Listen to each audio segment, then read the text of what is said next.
అరుణ్ కుమార్ మీద కూడా ప్రాపర్టీ అఫెన్స్లు ఉన్నాయి. అదేవిధంగా దుగని లక్ష్మణ్ మీద కూడా murder case plus property offences కూడా ఉన్నాయి. కేతావత్ అరుణ్ మీద కూడా మోటార్ సైకిల్ అఫెండర్ ఇతను తలకొండపల్లి పోలీస్ స్టేషన్లో ఇతని మీద కూడా కేసులు ఉన్నాయి. అదేవిధంగా దాసరి సురేందర్ మీద మొత్తం టోటల్ వివిధ పోలీస్ స్టేషన్లో 3 కమిషనరేట్లలో కూడా 39 కేసులు ఇతని మీద రిజిస్టర్ అయ్యి ఉన్నాయి. ఏదైతే ప్రాపర్టీ అఫెన్సెస్ మర్డర్ కేసెస్ కూడా రిజిస్టర్ అయ్యి ఉన్నాయి. ఇతను 2 సార్లు కూడా పీడీ యాక్ట్లో జైలుకు వెళ్ళి వచ్చినాడు.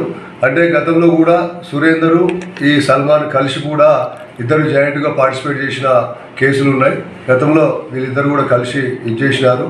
అంటే ఒక రకంగా అతను ఏదైతే సల్మాన్ ఉన్నాడో తన చెల్లిని పెళ్లి చేసుకొని చంపడమే కాకుండా తనకు కజిన్ సిస్టర్ అయినటువంటి స్వర్ణలతతో కూడా మళ్ళీ క్లోజ్గా కలిసి ఉంటున్నారనే ఒక కక్షతోటి అతను బయట ఫ్రెండ్స్ తోటి అనడం వల్ల సురేందర్ ఇన్సెక్యూరిటీ ఫీలింగ్ తోటి, అంటే అతను బతుకుంటే తన ప్రాణానికి ముప్పు ఉంది అనే ఉద్దేశంతో అతను ముందే ప్లాన్ చేసి ఇతను చంపినట్టయితే నాకు తిరుగుండదు, నాకు జీవితానికి నష్టం ఉండదని భావించి వీళ్ళైతే ఎవరైతే అతని స్నేహితులు ఉన్నారో వీళ్ళందరితో అందరూ కలిసి ప్లాన్ చేసి అతను స్వర్ణల ద్వారా పిలిపించి ఈ బ్రూటల్గా చంపడం జరిగింది.